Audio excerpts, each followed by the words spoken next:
Open Heavens on the Go, Monday, November 11th, 2024.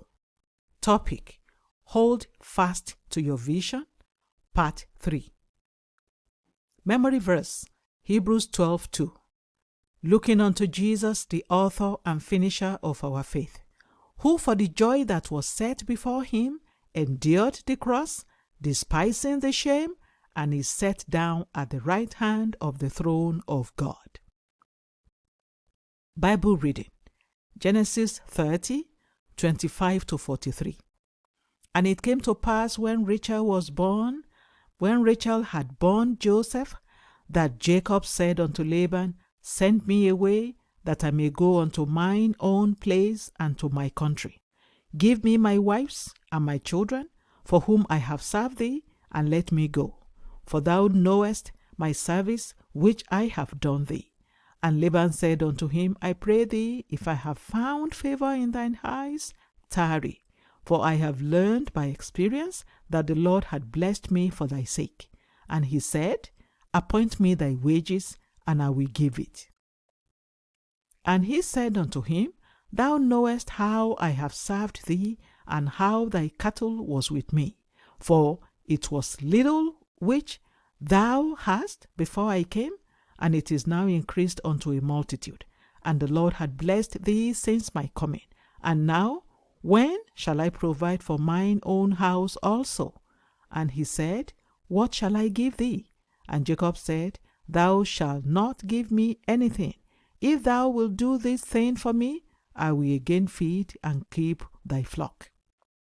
I will pass through all thy flock today, removing from thence all the speckled and spotted cattle, and all the brown cattle among the sheep, and the spotted and speckled among the goats. And of such shall be my hire. So shall my righteousness answer for me in time to come, when it shall come for my hire before thy face.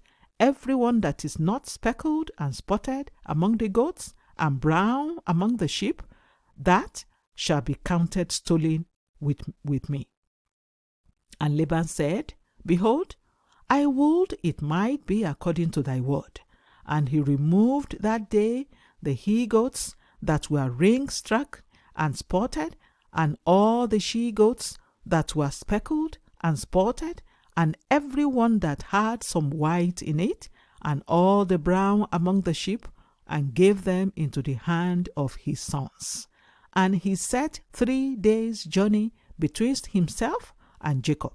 And Jacob fed the rest of Laban's flocks. And Jacob took him rods of green poplar, and of the hazel and chestnut tree, and peeled white streaks in them, and made the white appear which was in the rods.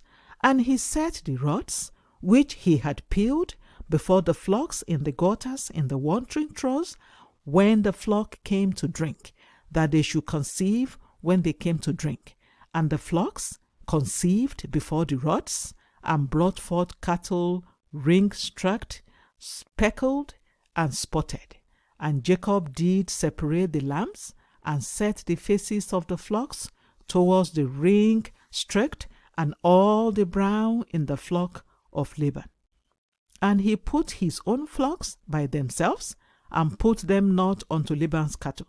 And it came to pass, whensoever the stronger cattle did conceive, that Jacob laid the rods before the eyes of the cattle in the gutters, that they might conceive among the rods. But when the cattle were feeble, he put them not in. So the feebler were Laban's, and the stronger Jacob's. And the man increased exceedingly, and had much cattle, and maid servants, and men servants, and camels, and asses. The message. Today, I will conclude my teaching on vision by emphasizing that you can become what you see. In today's Bible reading, Laban agreed to give Jacob all the speckled sheep in his flock as wages. However, because he wanted to cheat him, he secretly removed all the speckled sheep, leaving only plain colored sheep within the flock.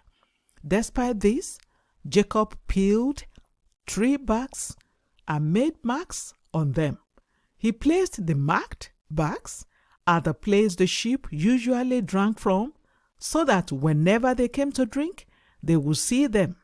He also ensured that the animals faced the marked bags whenever they were mating. Before long, the plain-colored sheep started producing speckled offspring until the speckled sheep were more than the plain-colored ones within the flock. Jacob changed the DNA of the sheep by changing what they saw. 2 Corinthians 3:18 says that as we keep looking at Jesus Christ, we are transformed into his image. You should pay attention to what you are looking at now, because that is what you will become in future.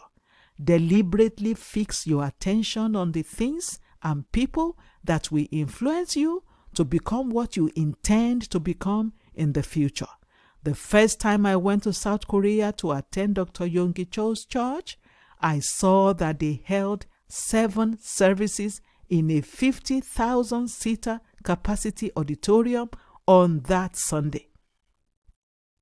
They had to beg those who had come to the services that day not to come the following week. I saw something that depicted what I wanted to become, and so I took that vision to God and cried to him about it. Some years later, I went back there, and this time I was able to meet with him, and he said, "I have heard of you. Will you please pray for me?" I caught a vision the first time I went there, and God began to align things to make me become what I saw. When I went back, I was a different person. If you have a vision and you remain focused on it, you will become what you see in your vision. Lastly, what you indulge in will determine your destiny.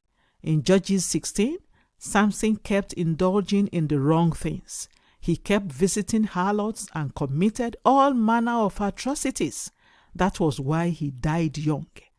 Gehazi could have become a greater prophet than Elisha, but his love for silver and gold made him end up as a leper. 2 Kings 5:25-27. Beloved, what vision are you holding on to? Key point: what you see will determine what you will become. Bible reading in 1 year, Acts 4-5. Hymn for today: Pass me not, O gentle Savior. The Open Heavens is written by Pastor E.A. Adeboye, the General Overseer of the Redeemed Christian Church of God. God bless you.